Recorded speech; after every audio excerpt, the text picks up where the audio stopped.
Hey, I was just want to make a quick video because I thought it'd be fun to make a couple predictions about what might happen and what might change in the Crota's end raid before it comes out, and just see if I'm right or just see if anything changes.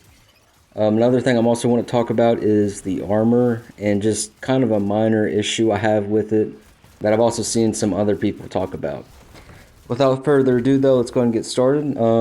So I think in the first encounter, when you walk around and make your way lamp to lamp until you get to the end, I honestly don't think that encounter is going to change at all. I think it's going to stay the exact same as it was in D1. The only thing I see changing a little bit is maybe just adding in a couple like stronger enemies, because I think in D1 there were like a couple Yellow Knights, maybe like two or three, and I think there were some acolytes. I can't actually remember, but I think there was. But honestly, I think the only thing that's going to change in the first encounter is just some stronger enemies, right? Some more yellow bars, and not just like a completely, just those red bar thralls. Maybe throwing some hollowed, yeah, just the yellow bar thralls. Yeah, besides that though, I don't think anything's going to change much at all. It's going to stay the exact same. Afterwards, you got the bridge encounter. I think the bridge encounter, I know some people say it's way too easy, but honestly, I don't think it's going to change at all. I think it's going to also stay the exact same as it was in D1. The only thing, like I said, like the thrall run or whatever, the first encounter, the only thing they might do is probably just add in a couple of stronger enemies, right? Just to make it a little bit tougher. But yeah, I just expect to see more yellow bars in that bridge encounter. But besides that, I think everything was going to stay the same. For the next encounter though, and really actually this isn't really an encounter, but after you build the bridge in D1, you would have to run a little bit through these enemies and a couple of shriekers. Now in D2, I think if they're going to add in a new encounter, it's going to be right there after the bridge. It's going to be that little area.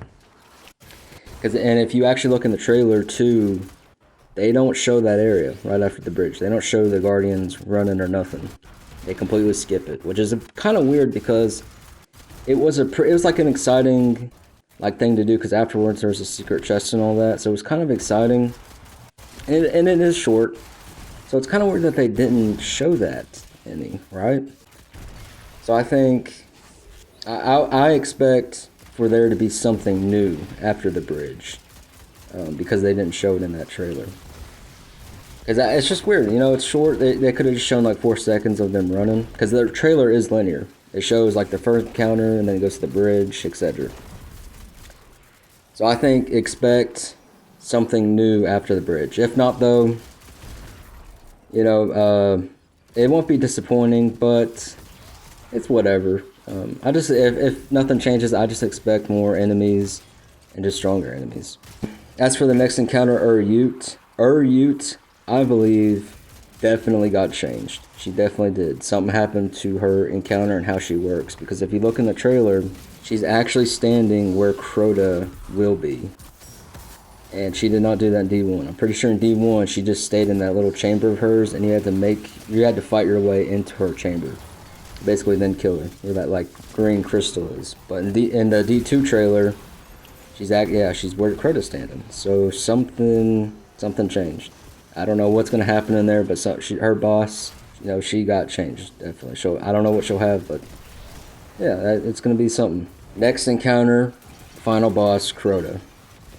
So Crota, I don't know what's going to happen, but Crota also definitely got changed. If you look in the trailer, there's this kind of like glowing green plate that I just don't remember being there. It's kind of large.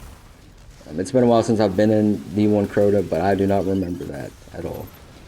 And there's also 2 tall pillars, too. I also do not remember those being there. I do not remember those.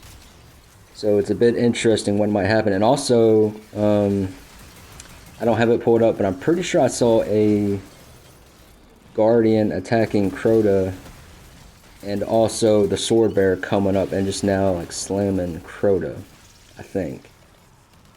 So maybe it won't just be the Sword Bearer damaging Crota, right? I don't know.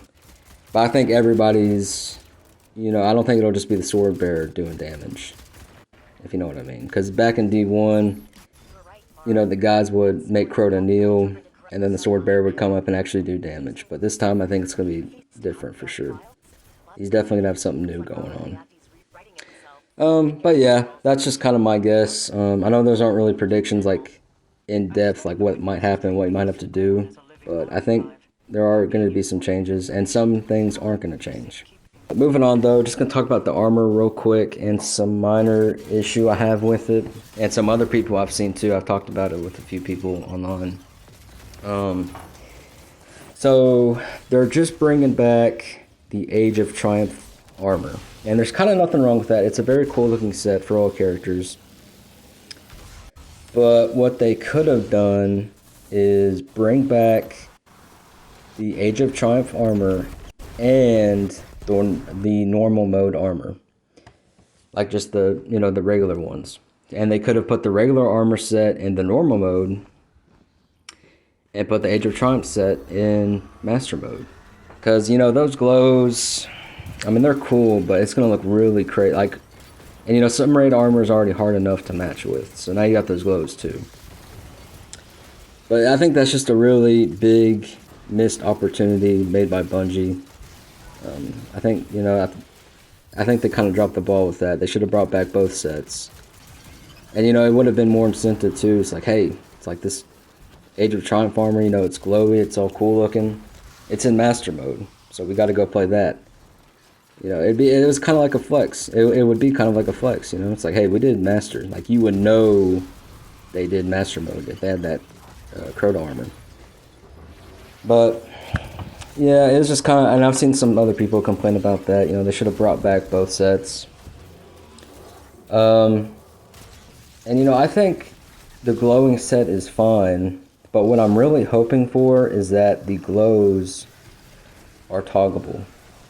So if you want, you can have the glows, but if you're kind of not a fan of it, you can turn off the glows, and you can just have like a regular, normal looking armor set mixed with some other pieces, without having to worry about that.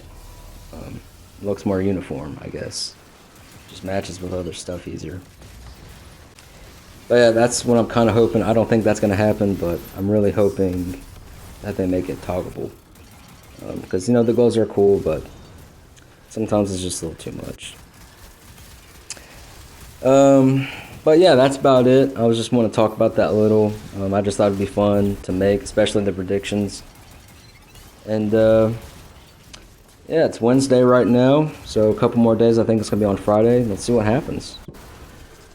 But yeah, if you watched this far, thank you for watching, and take care. Have a good one.